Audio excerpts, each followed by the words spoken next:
여러분 찬양 감사합니다. 우리 좌우에 좀 인사하시죠. 수고 많으셨습니다. 고생하셨습니다. 네, 건강하십시오. 네, 승리하시길 바랍니다. 네, 승리하시길 바랍니다.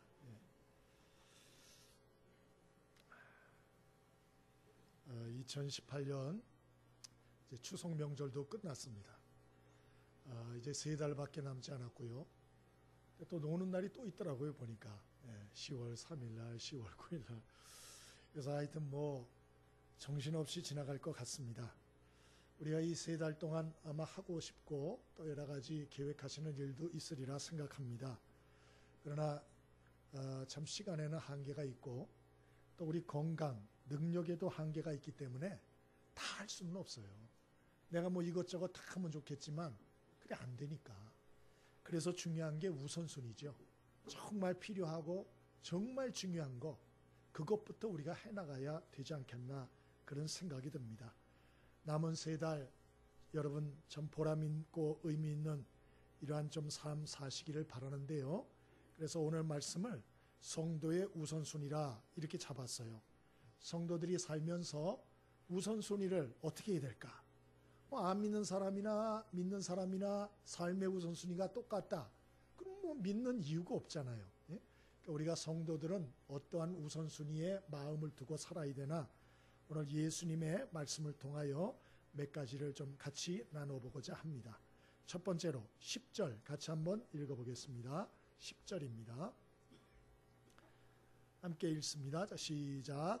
나라가 임하시오며 뜻이 하늘에서 이루어진 것 같이 땅에서도 이루어지이다. 아멘. 오늘 본문은 잘 아시다시피 제자들이 예수님한테 기도를 가르쳐 달라 그럽니다. 기도를 해야 되겠는데 하늘에 계신 우리 아버지, 기억이 안 나는 거예요. 뭘 기도해야 될지를 모르겠는 거예요. 그래서 안녕하십니까 이렇게 기도했다는 분도 계셔요. 근데 그렇게 하면 안 되잖아요. 그래서 제자들이 예수님한테 묻죠. 뭘 기도하면 좋습니까? 그래서 예수님이 가르쳐준 기도 제목이 6개가 나와요. 그게 주기도문입니다. 주기도문.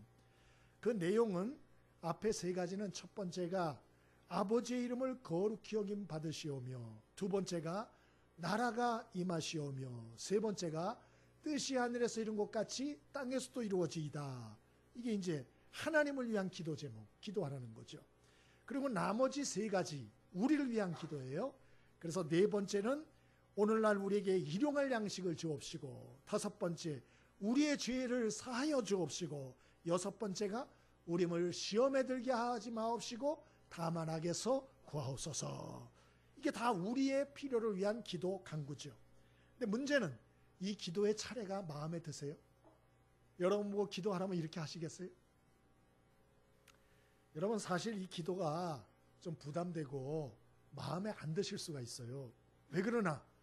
내가 중요하고 너무 급한 문제가 있는데 무슨 이러한 기도, 하나님을 위한 기도부터 3가지나 하고 내 기도를 하냐. 급해 죽겠는데, 내 발등에 불이 떨어졌는데, 우리 이렇게 생각하기가 쉽거든요. 그런데 예수님은 제자들의 그 마음을 알고 계셔요.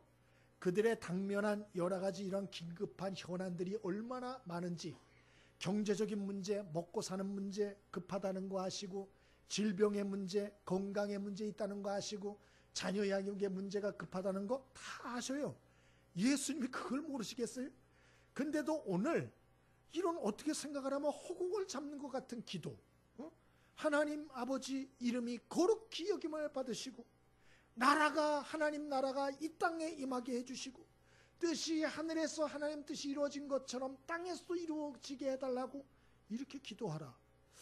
참, 이게 다분히 의도적인 목적이 있다라는 생각이 듭니다. 사도행전 1장에 봐도 예수님이 부활하시고 승천하시기 직전에도 예수님 제자들이 예수님한테 묻죠. 예수님, 지금 우리가 로마의 속국으로 오랫동안 고생하고 있는데 언제 이스라엘 나라가 해방하겠습니까? 우리 민족이 언제 해방과 자유를 얻겠습니까? 이때입니까? 이렇게 묻습니다. 그러자 예수님이 이 제자들에게 뭐라 하십니까? 사도행전 1장 7절에 보니 때와 기한은 아버지께서 자기 권한에 두셨으니 너희 알 바가 아니요. 그렇게 말씀하고 하나님의 나라와 천국의 소망을 두고 그 하나님의 나라를 확장하는 일에 마음을 두고 살 것을 예수님이 지시하셨어요. 여러분 참 희한하지 않습니까? 왜 이러실까? 예수님이 현실 감각이 없는 것도 아닌데 예수님이 왜 이렇게 천국에 대한 얘기 이 승천하시면서까지도 거기에 집중을 하시는 걸까? 물론 우리 인생이 언제 끝날지 모르니까 내가 내일 죽을 수 있잖아요. 그러면 천국에 대한 소망 확실히 가지는 거 중요하죠. 그 이해가 되는 부분이 있어요. 그러나 단순히 죽어서 천국 가게 하기 위해서 이 말씀을 예수님이 승천하시기 직전까지도 하는 것인가? 그건 아니에요. 그럼 왜 그런 것인가? 여러분 천국의 소망에 대한 이 믿음은요, 단지 죽어서 천국만 가게 하는데 유익한 게 아니고 이 땅에 우리가 살아갈 때 우리의 삶의 전반에 큰 변화를 가져오기 때문에 그래요. 여러분 어린 시절에 어머니 아버지가 이제 어디 가시는 날이 있잖아요. 그죠? 그리고 여러분만 있을 때 그럴 때가 있잖아요. 그러면 여러분 어떻게 하십니까? 집안에서 마음 놓고 멋대로 하시죠. 막 뛰기도 하고 뭐 천정도 치기도 하고 뒹굴기도 하고. 숙제를 해요 안 해요? 숙제도 안 하고 그리고 엄마가 감춰둔 거 여기저기 뒤져가지고. 제가 그랬어요. 어머님 가셨을 때 꿀단지를 찾아가지고 제가 그거를 막 퍼먹고 나중에 얼마나 혼나는지 몰라요.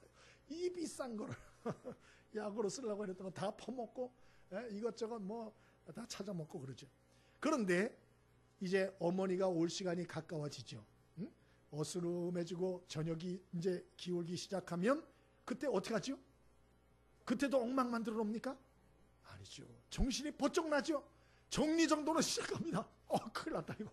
죽었다 나는 이제. 이러면서 막 하고 정리하고 어지럽힌 거 치우고 그리고 숙제도 안 했던 거 막 정신없이 하고 막 그러지 않아요? 천국 소망에 대한 믿음을 가지고 사는 거, 이게 바로 이와 같은 영향을 준다는 거예요. 우리가 살면서 매일매일 천국 소망에 대한 믿음을 가지고 오늘 제자들이나 예수님이 말씀한 것처럼 천국의 소망을 가지고 사는 사람은 그냥 죽어서 천국 간다 이게 아니에요. 사는 동안에 영적인 긴장을 풀지 않아요. 그리고 허송세월하지 않아요. 엉뚱한 데 마음을 기울이지 않아요. 그래서 그런 사람들은 영적인 긴장감을 가지고 그리고 영적으로 게으르지 않아요. 영적으로 나태하지 않아요. 영적으로 안일하지 않아요. 그리고 시간을 허비하지 않아요. 엉뚱한 데 힘을 쏟지 않아요. 그래서 그 삶이 반듯해지는 것입니다. 할렐루야. 그래서 예수님이 이 말씀을 하시는 거예요. 그래서 사도 바울도 로마서 8장 18절에 현재의 고난은 장차 우리에게 나타날 영광과 좋게 비교할 수 없도다. 사도 바울도 이 땅 사는 동안에 어려움이 많았지만 천국 소망 가지고 살았다. 그렇게 말하고 요한계시록 22장 10절에도 사도 요한이 마지막 날의 징조에 대해서 쭉 얘기를 하고 그 끝에 뭐라고 적었나? 아멘 주 예수여 어서 오시옵소서. 초대교회 성도들은 오늘 내일 집에 있든 직장에 있든 출타하든 어디서든 자기의 인생의 마지막이 와도 준비된 상태로 살아갔다는 거예요. 그게 바로 천국의 소망을 가지고 사는 태도라는 것입니다. 그리고 이러한 천국의 소망을 정말 가지고 사는 사람들은 삶이 달라져요. 삶이 달라져요. 여러분의 관심은 어디에 가 있습니까? 여러분의 생각은 지금 어디에 집중하며 살고 있습니까? 11월 15일은 대학 수학능력 평가시험을 치르는 날입니다. 고3 수험생이나 그 가족들은 애가 타요. 애가 타. 이번 명절 때도 어디 놀러 가지도 못해요. 그런 사람들은 집에 있어가지고 공부해야죠. 공부. 얼마 안 남으니까. 뭐 국가 고시도 마찬가지예요. 고시 치는 사람이 명절이라고 놀러 가고 명절이라고 엉뚱한 짓 하고 그럴 수 있습니까? 그건 정신 나간 사람이죠. 날 잡아놓은 사람은 그렇게 살면 안 되는 거예요. 절대로 합격 못해요. 집중해야 돼. 공부해본 사람은 알아요. 한번 내가 마음이 흐트러지면 3, 4일 걸려요. 마음 잡는데. 경험해보셨죠? 안 해보셨습니까? 그래요. 그래 그 마음 흐트러지면 잡는 게 그래 어렵다니까요. 그래서 이런 날 잡아놓은 사람들은 마음을 흐트러뜨리면 안 돼요. 집중해야 돼. 허송세월하고 마음 놓고 놀고 쉬고 자고 이럴 수가 없어요. 우리 예수 믿는 사람들은 날 잡아놓은 사람들이에요. 우리는 바로 개인적이든 아니면 전 우주적이든 이 세상이 종말로 향해 가고 있다는 걸 우리는 아는 사람이에요. 하나님의 심판이 죽은 후에 있다는 것을 우리는 성경을 통하여 아는 사람들이에요. 그러므로 우리는 어떻게 살아야 되나? 이 땅 사는 동안에 영적인 긴장감을 가지고 살아야 돼요. 그리고 영적인 기대감과 소망감을 가지고 살아야 되는 거예요. 왜 그렇습니까? 우리는 이 땅의 끝이 아니고 죽은 후에 하나님 나라 천국을 들어갈 수 있기 때문에 그런 것이에요. 여러분, 로마서 10장에 사람이 마음으로 믿어 의에 이르고 입으로 시인하여 구원 얻는다. 우리가 천국 가고 하나님 백성 되는 것은 선행을 많이 쌓거나 업적을 많이 쌓거나 그래서 가는 게 아니에요. 마음으로 믿고 입으로 예수님을 내 구원자로 시인하면 죄 용서받고 천국 가는 줄 믿으시길 바랍니다. 그런 면에서 우리 모두는 이미 합격한 사람들, 우리는 이미 하나님 나라에 들어가는 것이 허락된 사람들이에요. 그러므로 인생의 끝과 마지막이 두렵지 않아요. 우리는 오히려 소망감이 넘쳐요. 기대감이 넘치는 거예요. 옆에 사람에게 인사 좀 하시죠. 축하합니다. 합격하셨습니다. 하나님 나라에 합격하셨습니다. 천국에 합격하셨습니다. 할렐루야. 우리는 수능 치를 필요 없어요. 우리는 국가고시도 필요 없어요. 우리는 합격했어요. 합격했어요. 자동 합격이요. 얼마나 기쁩니까? 그날이 두렵지 않아요. 기대가 되는 거예요. 그 기대감과 소망과 기쁨을 가지고 살라는 거예요. 그리고 영적 긴장감과 소망을 가지고 살라, 그런 것이죠. 여러분, 인류의 미래가 비관적이다, 모두가 얘기를 해요. 모두. 인류는 이대로 끝까지 안 가요. 다 알고 있습니다. 다. 환경 문제 얼마나 심각합니까? 이번 여름에 폭염 때문에 고생들 많이 하셨죠? 이게 우리나라만 그런 게 아니에요. 전 세계적으로 다 그랬어요. 왜 그러냐? 여러분이 아시는 것처럼 지구온난화 때문에 전 지구의 이 기상이변으로 인해서 얼마나 고생을 많습니까? 북극의 얼음이 녹아내리고 있고 바다의 수면이 높아지고 있고 이미 얘기하잖아요. 또 대기의 환경만 오염된 게 아니에요. 여러분, 환경 오염도 문제가 심각해요. 태평양에 가면 플라스틱 섬이 큰 게 2개가 있대요. 근데 이게 크기가 얼마냐? 한반도 크기의 6배. 이미 나온 얘기예요. 다 찍혀 있어요. 다 찍혀 있어요. 태평양에 플라스틱 쓰레기 섬이 한반도 크기 6배 되는 게 있답니다. 6배. 그래서 그곳의 물고기의 35%가 몸속에 미세 플라스틱이 있다. 그래, 그거 먹으면 안 돼요. 근데 더 문제는 뭔지 아세요? 우리가 먹는 물에도 있답니다. 미세 플라스틱이. 그러면 어떻게 되나 그거 먹으면? 모른대요. 아직 검사 결과가 안 나와서 아무도 모른대요. 단지 물고기들이 이러한 그걸 먹은 물고기들이 다른 큰 물고기가 공격할 때 몸을 잘 못 움직인대요.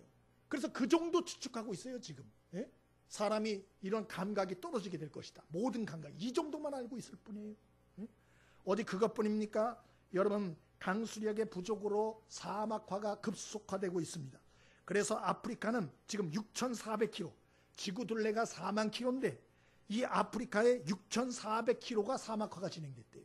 그리고 중국도 북쪽이 급속히 사막화가 진행되고 있다. 또 오종층도 파괴되고 있다. 뭐 이런 얘기. 또 하루가 멀다 하고 들리는 기근과 지진의 소식들. 그래서 인도네시아에서 28일 날 들으셨겠죠? 7.5의 지진이 일어나고 또 뭐 한 4, 5m의 해일이 덮쳐가지고 지금 400명의 사망자가 났다. 사망자만 400명. 지금 그런 나오는 거 보셨을 거예요. 또 중국과 미국, 소련이 갈등하고 중동 지역이 전쟁하고 그리고 이 큰 나라들이 대결 국면에 들어가서 세계 사람들은 지금 두려움에 떨고 있어요. 이외에도 인류가 해결해야 될 문제가 한두 가지가 아니에요. 문제가 산적해 있어요. 인류의 미래는 낙관적이지 않아요. 비관적이에요. 비관적. 그러면 어떻게 해야 되나? 같이 그냥 탄식하며 무서워해야 되나? 아니면 언제 이 지구와 우리의 인생이 끝날지 모르니까 오늘 먹고 마시고 즐기면 되나? 그렇지 않죠. 성경은 우리에게 말씀해요. 우리가 바로 영적인 신분, 이 땅이 끝이 아니고 영원한 천국이 있음을 잊지 말고, 그리고 우리는 이 영원한 천국으로 본향으로 가는 이러한 나그네임을 잊지 말라고 성경은 그렇게 말하고 있어요. 그래서 사도 베드로가 베드로전서 2장 11절에 사랑하는 자들아 나그네와 행인 같은 너희를 권하노니 영혼을 거스려 싸우는 육체의 정욕을 제어하라, 그렇게 말했어요. 우리 보고 나그네래요. 나그네. 이 땅이 끝이 아니에요. 갈 본향이 있어요. 목적지가 있어요. 그런 영원한 본향으로 가는 나그네 힘을 잊지 말라. 그렇게 말하고 있어요. 이번 명절에 고향들 다녀오셨잖아요. 그런데 부모님이 다 돌아가고 뭐 친척들 또 할아버지 할머니 돌아가신 분은 별로 재미가 없잖아요. 그죠? 잘 안 가세요. 근데 여러분이 어렸을 때 생각해 보세요. 꼬맹이였을 때, 아주 어렸을 때 부모님도 다 살아계시고 할아버지 할머님도 다 살아계시고 큰 아버지 어머니도 다 살아계시고 친척들도 다 있을 때, 그럴 때 가면은 어때요? 명절날 기뻐요? 안 기뻐요? 안 기쁘셨군요. 그때 가면 재밌죠. 평소 때 먹지 못하던 거 진수성찬이에요. 저는 그냥 깻잎전, 고추전 이런 걸 좋아하는데 그런 것도 많고 빈대떡, 약식, 약과 수정과 또 식혜 이런 거 얼마나 많습니까? 그것만 있습니까? 가면은 또 용돈하라고 용돈도 찔러줘가지고 얼마나 좋은지. 그것뿐입니까? 또 옷도 사주잖아요. 옷도. 그래서 막 신발도 사주고 윗들이도 사주고. 안 그러셨군요. 여러분 대부분 그랬을 거예요. 얼마나 좋아요. 근데 이제 크니까 부모님도 한 분 한 분 돌아가시고 없어요. 또 할머니 할아버지도 돌아가시고 안 계시고, 큰아버지도 돌아가시고 큰어머니도 돌아가시고 작은아버지도 돌아가시고 작은어머니도 다 돌아가시고 아무도 없어. 갈 데가 없어. 이제 자식들이나 손주들이 있으면 걔들하고나 그냥 보내는 거예요. 예? 그러면 걔들한테 뭐라도 줘야지. 옛날에 받을 때가 좋았지. 예? 부담스러워 오는 것도. 예? 여러분 그러나 잊지 마십시오. 우리에게는 하나님께서 영원한 천국 본향을 준비해 주셨어요. 모든 걸 하나님이 준비해 놓으셨대요. 그리고 우리가 그곳에 들어오면 모든 것을 누릴 수 있도록 하나님이 약속해 주셨다. 성경이 말하고 있잖아요. 천국의 소망을 갖게 되길 바랍니다. 천국의 소망을 가지라고 예수님이 그렇게 말씀하시는 거예요. 천국이 없다면 왜 자꾸 천국 얘기를 해요? 예? 천국의 소망. 어떤 분이 그래요. 천국은 어떤 곳입니까? 어떤 교인이 물어봤대요. 목사님한테. 안 믿어진다고. 그런데 그 목사님이 그랬대요. 그러면 성도님이 가장 기뻤던 때는 언제입니까? 물어봤대요. 그랬더니 우리 큰아들 낳았을 때가 제일 기뻤습니다. 그러더래요. 그래서 목사님이 얘기했대요. 그 기쁨이 영원히 지속되는 게 천국이라고. 아주 명답을 하셨어요. 여러분 천국에는 눈물, 슬픔, 고민, 근심이 없어요. 아픈 것도 없어요. 사람 차별도 없어요. 천국은 그야말로 우리의 영혼의 아버지이신 하나님이 우리를 위해서 예비하신 가장 좋은 곳이에요. 그러므로 기대할 수 있길 바랍니다. 소망을 가질 수 있게 되길 바랍니다. 예? 그래서 오늘 예수님이 얘기하는 거예요. 첫 번째로 할 거, 하나님의 나라가 이 땅에 임하게 해달라고. 천국의 소망을 가져라. 그렇게 말씀하시는 거예요. 여러분 성도의 첫 우선순위, 천국의 소망에 대한 믿음을 확고히 갖고 살 수 있게 되길 바랍니다. 그래야 흔들리지 않아요. 두 번째로 성도가 가져야 할 우선순위가 무엇입니까? 10절을 한 번만 더 읽어보겠습니다. 10절 한 번 더 읽습니다. 자, 시작. 나라가 임하시오며 뜻이 하늘에서 이루어진 것 같이 땅에서도 이루어지이다. 아멘. 천국 소망에 대한 믿음, 이게 우선순위 1번이에요. 그리고 또 어떤 것이 또 우선순위에 도의되나? 심령 천국을 이루는 거. 이게 또 우선순위에 올라야 돼요. 누가복음 17장 20절로 21절에 보면 바리새인들이 질문합니다. 하나님 나라가 언제 임한단 말입니까? 그러자 예수님이 대꾸해 주셨어요. 하나님의 나라는 볼 수 있게 임하는 것이 아니요 또 여기 있다 저기 있다고도 못하리니 하나님 나라는 이미 너희 안에 있느니라. 그렇게 말씀하셨어요. 이게 무슨 소린가? 천국이 이미 임했다고? 무슨 소린가? 예수님이 말씀해요. 너희가 죽어서만 천국 가는 게 아니고 이 땅에서도 예수님을 구주로 주인으로 모시고 사는 사람은 이미 예수님이 그 안에 왕이 되셔서 다스리기 때문에 하나님의 나라가 그 심령에 이미 임한 것이다. 이 말씀을 주시는 거예요. 그러므로 먼저 심령 천국부터 만들라고 오늘 예수님은 당부하고 있는 것입니다. 여러분 고린도전서 4장 20절에도 하나님의 나라는 말에 있지 않고 오직 능력에 있다 했고, 로마서 14장 17절에도 하나님의 나라는 먹는 것 마시는 것이 아니요 오직 성령 안에 있는 의와 평강과 희락이라 그렇게 말씀했어요. 여러분, 여러분의 마음의 주인을 예수님으로 삼게 되길 바랍니다. 여러분 마음과 생각의 주인이 왕이 예수님이 되게 하기를 바랍니다. 그러나 이게 쉽지 않아요. 왜? 사람은 누구나 자기가 왕이 되고 싶어 해요. 내가 높아지고, 내가 영광받고, 내가 박수받고, 내가 다 결정하고, 내가 좌지우지하고, 내 뜻대로 휘두르고 다 그러고 싶어 해요. 그래서 동네 동장이라도 되고 싶어 하고, 집에서라도 막 왕노릇 대접받으려고 큰 소리치고, 안 되면 식당이나 술집에서 가서라도 손님은 왕이라 그러니까 큰 소리 막 치려고 막 그러는 거예요. 왕노릇 하고 싶어, 왕노릇. 그러나 이것은 사탄의 유혹이에요. 아담과 하와가 그래서 무너진 거예요. 하나님께서 선악과 먹지 말라 했는데 아담과 하와에게 사탄이 와서 유혹합니다. 네가 왕이야. 네 멋대로 해. 네가 박수 받아.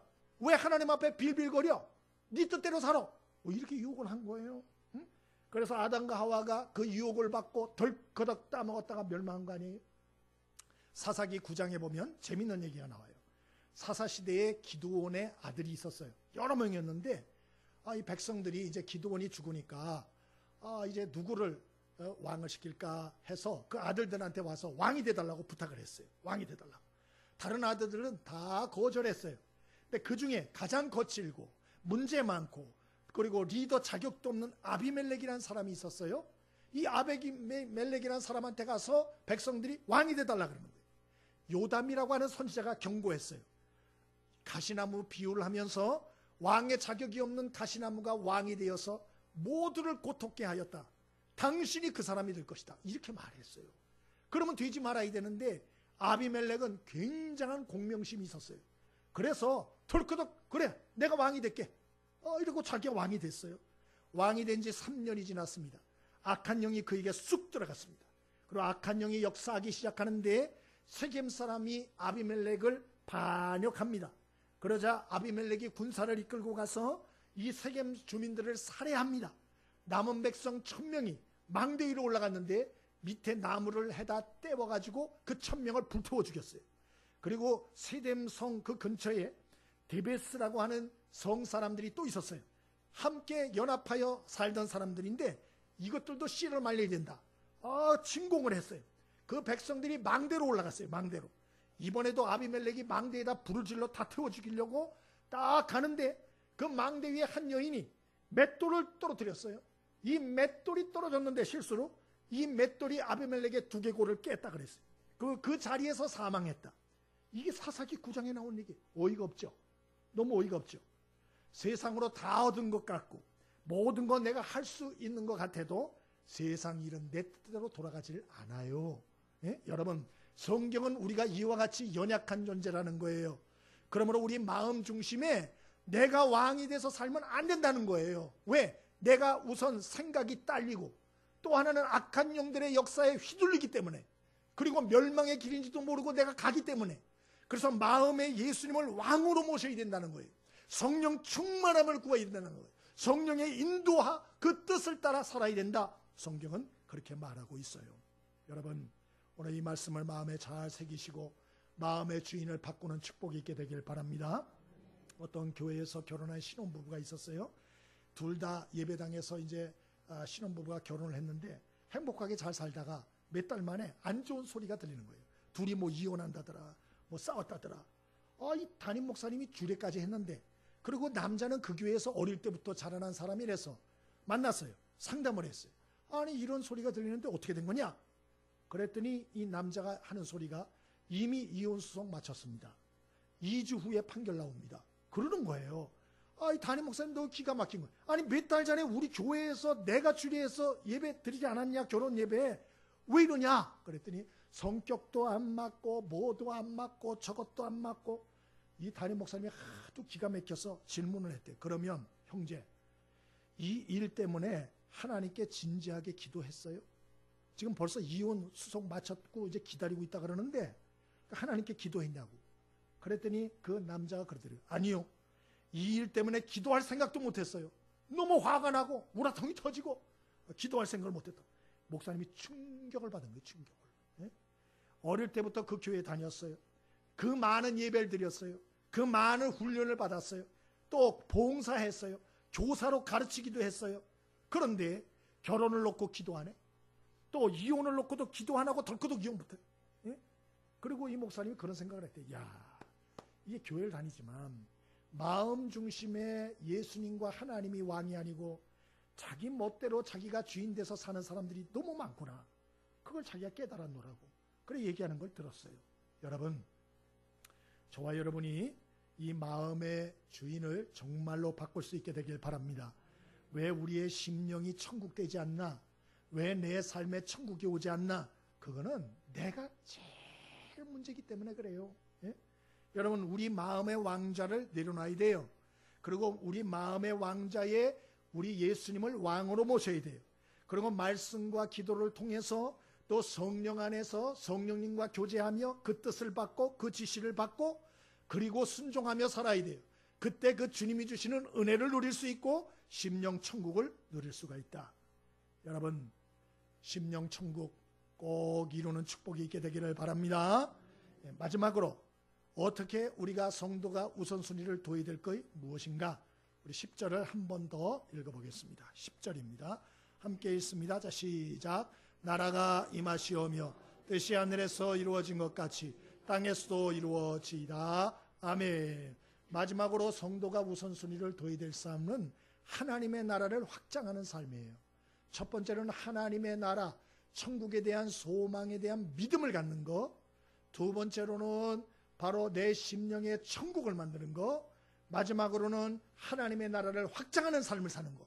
이게 바로 성도가 가져야 할 우선순위예요. 우선순위. 마태복음 13장 31절에 예수님이 천국은 겨자씨 같다. 작은 씨 하나 심어도 반드시 성장하여 큰 나무가 되어 새들이 와서 깃든다. 그렇게 말씀했어요. 하나님의 나라는 반드시 확장되는 특징이 있다는 거예요. 그런데 하나님의 나라는 무엇을 통해 확장되어지나? 먼저 믿은 사람들이 복음을 전파해야 돼요. 복음의 말을 전파할 때 하나님의 나라가 확장된다는 거예요. 반드시. 그래서 믿지 않는 가족들, 친구들, 친척들, 이웃들에게 복음을 증거하라. 문제는 우리가 이걸 자꾸 부담스러워해요. 그 왜 그러나? 그것은 복음 증거를 자꾸 내가 한다고 생각해서 그래요. 그 내가 하는 게 아니에요. 하나님이 명령하시고 하나님이 역사해 가는 것이에요. 제가 이번 주에 교회 하나 얘기를 들었는데 아주 신기하더만요. 이 충남 논산에 강경읍이라고 그 새우 이렇게 새우젓 많이 나는 데 있잖아요. 거기에 강경 성결교회 얘기를 들었어요. 이 교회는 창립을 몇 년도에 했나? 1918년도에 했어요. 그러니까 올해로 꼭 100년째 돼요. 100년. 예? 근데 소수 교인들이 1918년에 기도로 시작을 했대요. 그러면서 하나님, 이제 가정에서 하니까 예배당을 달라고 기도를 했대요. 예배당을. 근데 그 다음에 1919년에 동양선교회 소속인 토마스 선교사가 강경읍에 파송되어 온 거예요. 이거 기적 아닙니까? 근데 1919년은 3.1운동이 있던 해예요. 이분이 중후반에 왔는데 강경교회 교인들을 또 사람들을 모아서 전도 집회를 시작했대요. 근데 일본 경찰이 주목을 시작한 거예요. 그리고 그 소식을 듣고 집회에 난입을 해가지고 그 집회에 참석했던 사람들을 체포해 갔어요.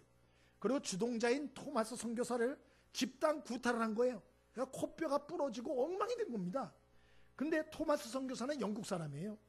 그래서 이게 국제 문제로 비화가 된 거예요.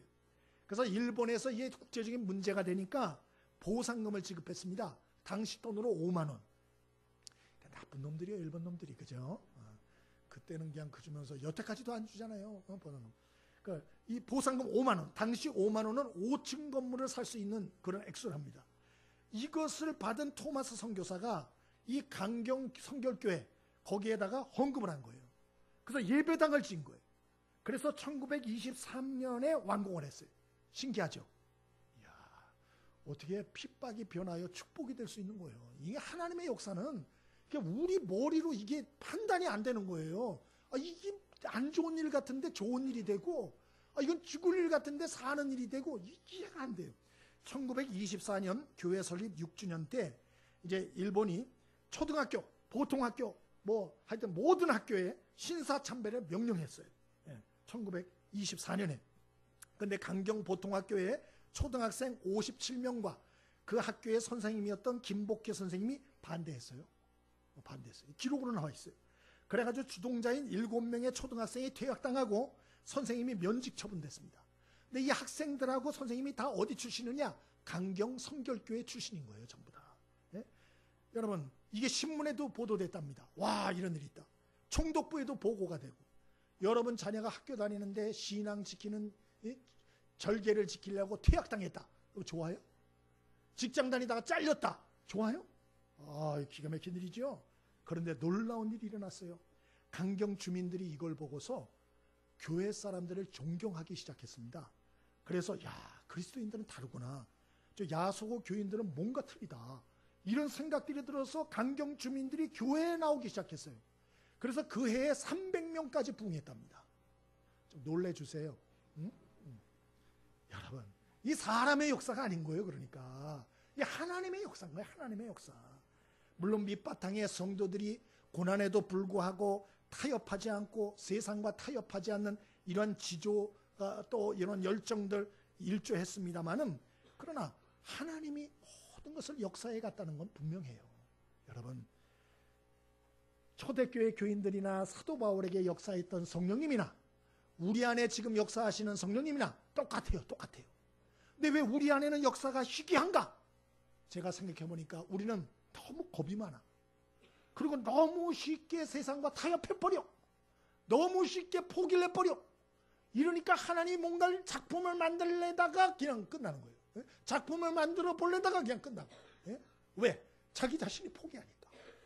여러분, 끝까지 포기하지 않게 되길 바랍니다. 한 번 얘기를 더 해드릴게요. GMS 총무 선교사 사역을 하다가 우리나라에 들어와서 이 선교 사역 총괄하는 일을 하는 총무 역할을 하다 은퇴하신 조영성 선교사님 얘기를 들었어요. 이분은 은퇴해서 지금도 전도를 많이 하시는데 이 GMS 본부가 화성시 월문리에 있답니다. 그래서 거기서 근무를 하실 때 이분이 이제 한 주에 한 번씩 차 주유를 했대요. 근데 현대오일 주유소에서 항상 그 주유를 하셨답니다. 일주일에 한 번. 기름을 넣고 할 때 꼭 아주머니 사장님이 나온대요. 항상 인사했대요. 아, 사장님 안녕하세요. 우리 예수 믿고 천국 갑시다. 예수 믿어야 됩니다. 항상 전했대요.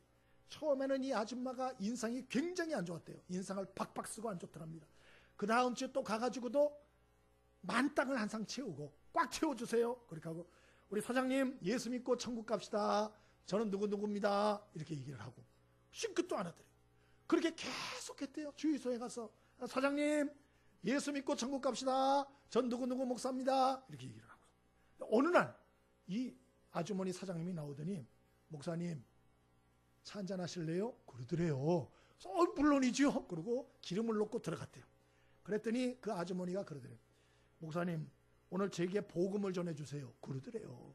아, 이게 뭔 소린가? 했더니 이분이 7분 동안 복음을 제시하고 이렇게 했는데 불교 집안의 3대째 며느리로 시집 온 거예요. 근데 이분의 친정 오빠가 예수를 잘 믿는 거예요. 그래가지고 이 여동생 항상 만날 때마다 얘기를 하고 교회 가야 된다고 너 그러면 안 된다고 싱긋 안 하다가 이 시집 와서 며느리로서 이 참 시집살이 하면서 이 시집살이가 고되니까 오빠 생각이 난 거예요. 그리고 이 목사 선교사님이 그 얘기를 할 때 오빠 생각이 났대. 오빠 생각이. 세상에. 그 누구 역사예요? 에? 예수 믿고 천국 갑시다. 그 웃으면서 얘기하는데 오빠 생각이 나더라고. 오빠 생각이. 그래서 복음을 전해달라 그러고 그리고 사형리 복음을 이분이 제시하고 그래서 예수를 인격적으로 영접하고 그리고 지금은 권사임명까지 받고 남편 아들들까지 다 예수 믿게 됐다. 조영성 선교사님이 직접 간증하는 얘기를 들었어요. 여러분 이 세상 모든 것들은 다 사라질 날이 와요. 뭐가 남아요? 공부 많이 했다? 그게 남을 것 같아요. 내가 돈 많이 쌓아놨다? 남을 것 같아요? 아무것도 안 남아. 이런 세상 돌아다니면서 여행의 추억이 있다? 그것도 안 남아요. 나중에 기억도 안 나요. 기억도. 그럼 하나님 나라에서 남을 건 무엇이냐? 딱 하나. 복음을 증거하여 내가 구원한 영혼들, 그 영혼들만 영원히 남는다고 성경은 말해요. 그래서 다니엘서 12장 3절에 지혜 있는 자는 궁창의 빛같이 빛날 것이요 많은 사람을 옳은 대로 돌아오게 하는 자는 별과 같이 영원토록 비추리라 그렇게 말하고 있어요. 여러분의 삶 속에 영원히 하나님 나라에서 빛날 상급이 있게 되기를 바랍니다. 그런 의미에서 옆에 사람에게 인사 좀 하시죠. 나도 선교사입니다. 당신도 선교사입니다. 그리고 눈을 똑바로 뜨고 인사합니다. 선교사님 안녕하세요. 하나님 나라를 위해서, 확장하는 일을 위해서 우리 좀 살 수 있길 바랍니다. 이것이 바로 성도가 우선순위에 둬야 할 가장 중요한 일들이다. 찬송하겠습니다.